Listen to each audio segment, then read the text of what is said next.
Hello, my name is Terry. This video will cover our investigation of the Tri-County truck stop that occurred on October 11th, 2019. The next two clips contain EVP voices. These are voices that are only heard on the retrieval of the audio from the cameras. The first voice says, "Help," and the second one says, "Go and leave now." I'll repeat all of these EVPs 3 times so that you can better hear them. The second one in particular is weaker and more difficult to hear, but you can still, by careful listening, hear exactly what it's saying. We'll either channel through that person or not be able to channel through that person. So I can give it to one person and it'll just say gibberish. That person.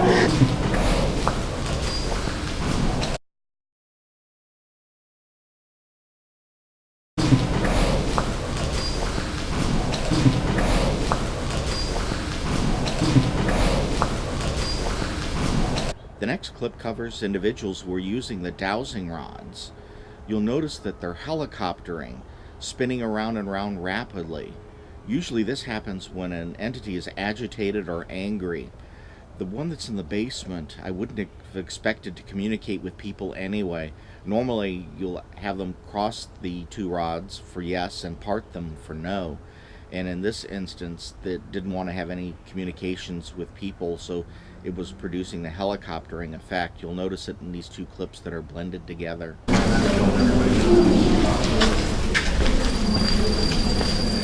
When you go onto the next floor, try it and see if it happens on the next floor that you go to.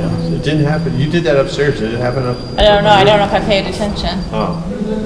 I think if it squeaked like that, you would notice. Yeah, I don't think that happened on the roof. I don't think not to this extent. I know.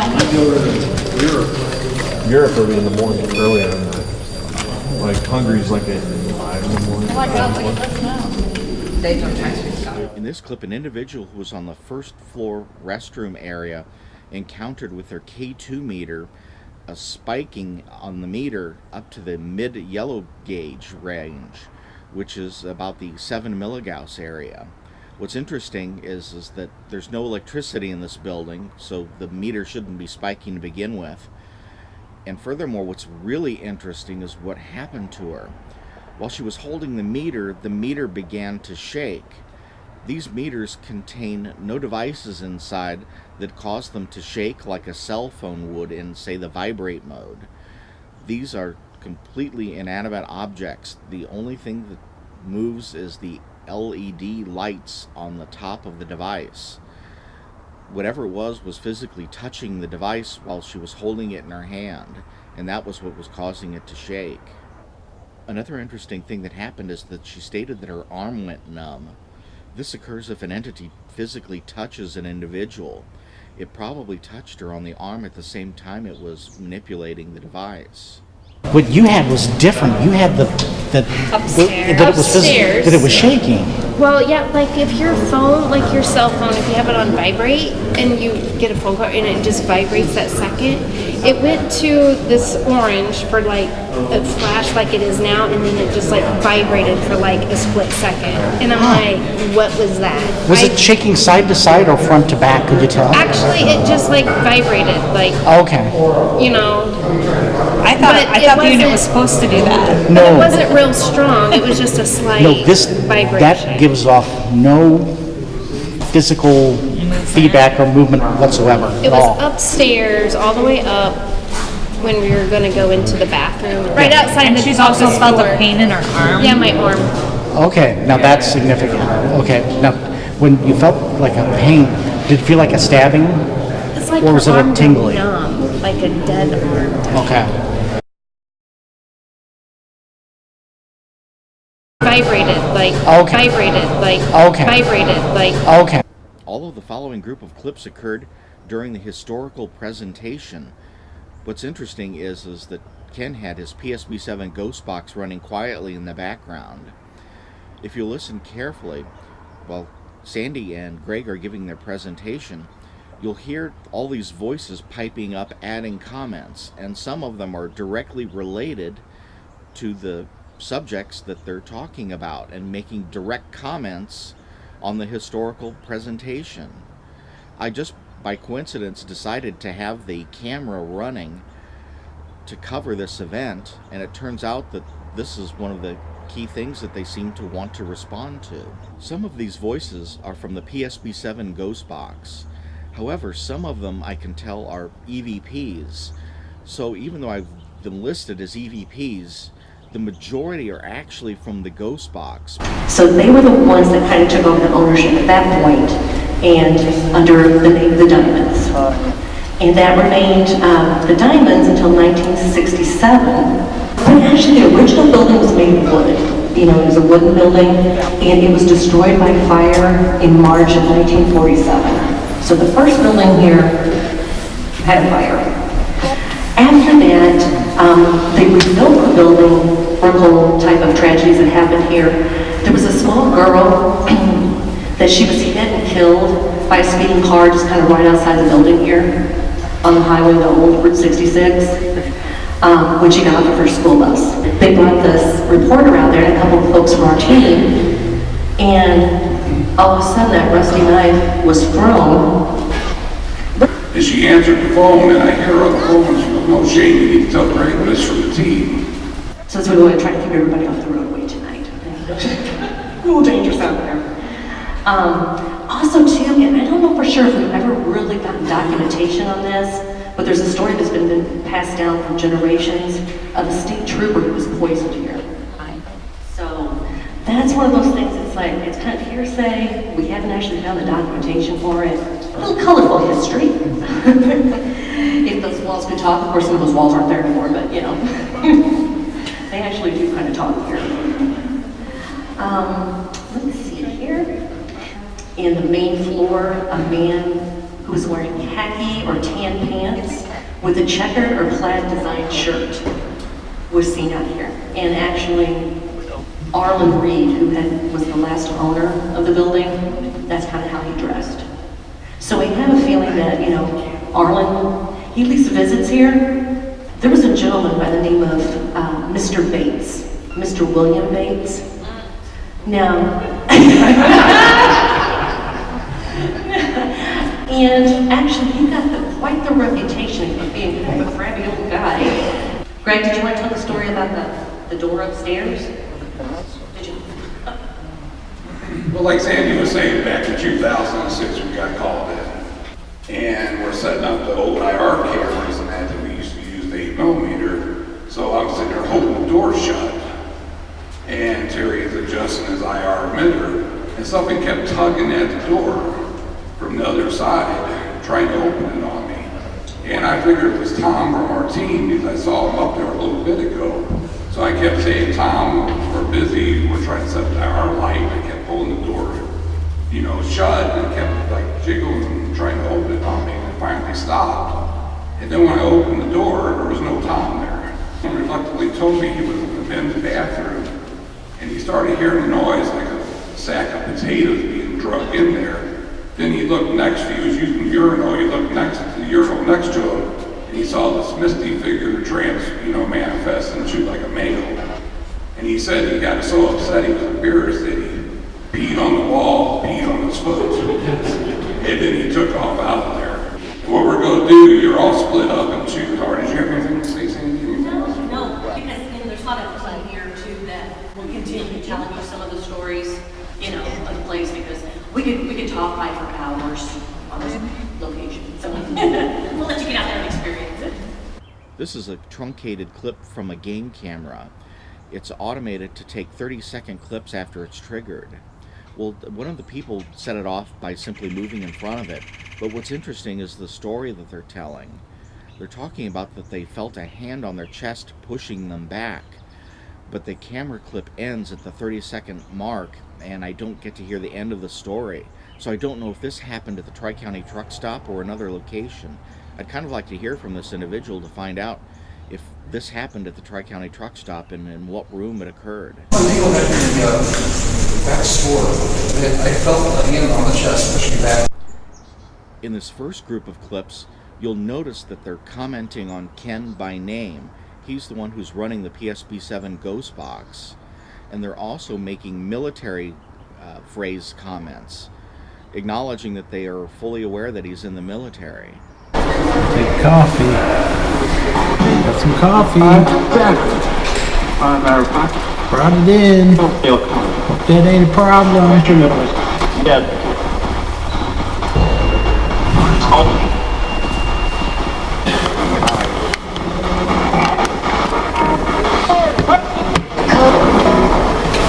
In this clip, I asked them directly how many ghosts are in the building, and surprisingly, they give a numerical answer. Now, the number is astronomical, 42, and I actually doubt that that's true. But what's interesting is that they're hearing our questions and providing direct replies through the PSB7 Ghost Box. They gave a numerical answer. How many ghosts are in this building?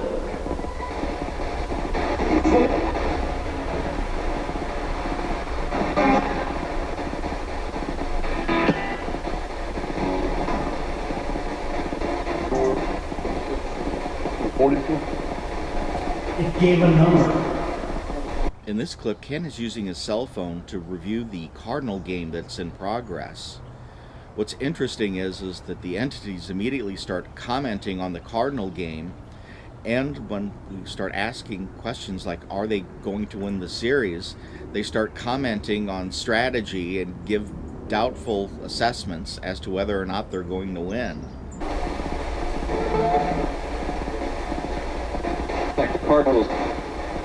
The Cardinals game.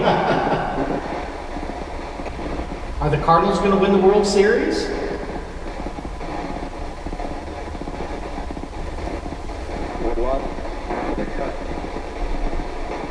I also asked if the Cardinals were going to win the World Series at other locations such as Ashmore Estates. At that location, they told me that they were going to win the World Series. And as we all know, in 2019, they did not do so. So they gave a false answer, or they either didn't know what the true outcome was going to be and they made up an answer, or they were just playing with us and just toyed with us and gave us a positive answer, knowing full well that they weren't going to win. The following clips occurred when most of the people had already left the building. There were just a handful of PTF people left.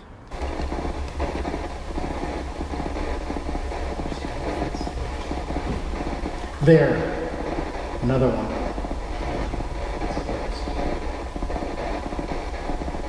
Immediately after you say footsteps, I heard a thud. Were you a trucker? And I asked the entity point blank if they were responsible for these banging sounds, and they acknowledged that they were. Is that you making those moving sounds? Or is that somebody else? We heard a loud banging sound coming from the bar area.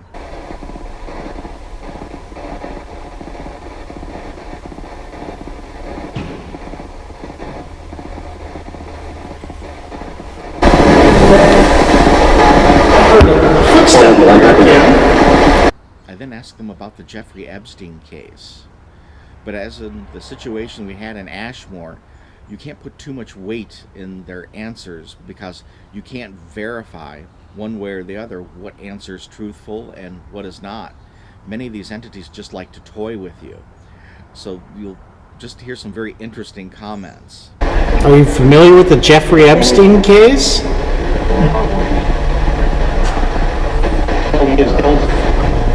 Jeffrey Epstein's butler gonna have an accident?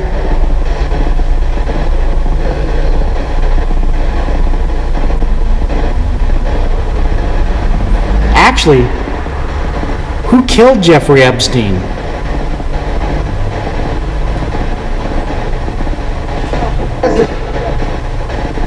Was it the royal family?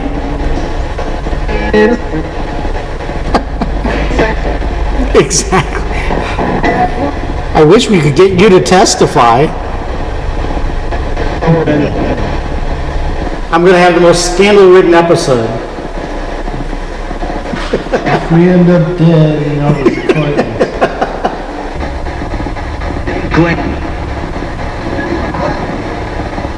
What was odd is that one of these entities just gave a shout out to someone named Mike Young. I don't know who this individual is, but it may be related to someone who's in the group or someone who is close to someone in the group. It's just interesting that it was just thrown out into the middle of the conversation.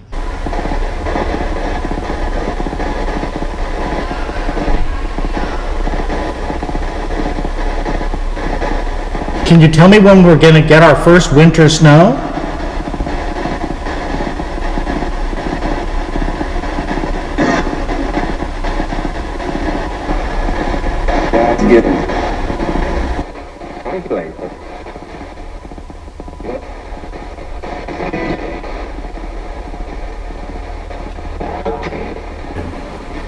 Okay, we're going to say goodbye. Can you say goodbye? At this point in time, there were just 3 people left in the building. What we recorded was the sound of a loud banging. We heard this loud and clear inside the bar area, and we looked completely around and we couldn't find any source for it. No heavy objects had fallen over, and we couldn't find any trigger for what could have caused this loud banging sound. When I reviewed the footage, there's also another sound that we did not hear at the time of the recording. Unlike the banging sound, which we heard plain as day, there seems to be the sound of what sounds like a car crash accident occurring inside the audio track. This may be a duplication of these entities letting us know how they died in a car accident. The amount of stuff that they understand, it's incredible. Listen.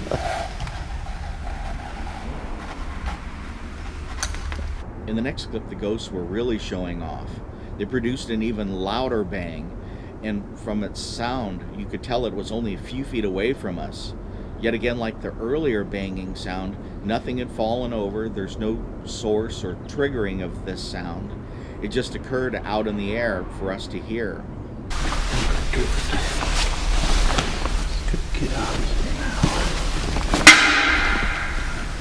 Oh, okay.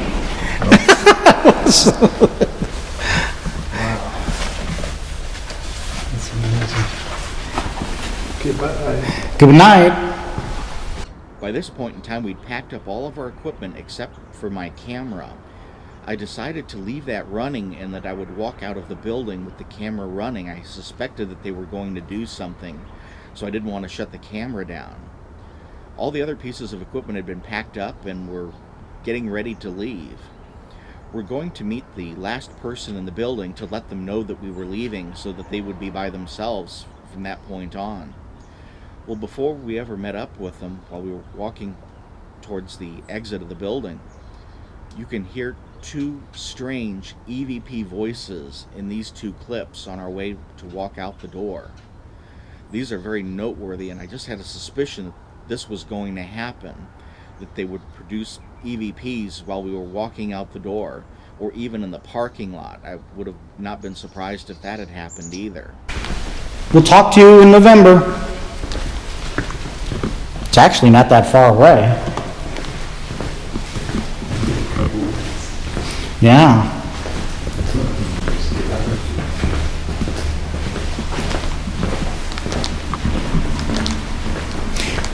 Supposed to knock on the door and let him know that we're leaving so he can take his stuff in.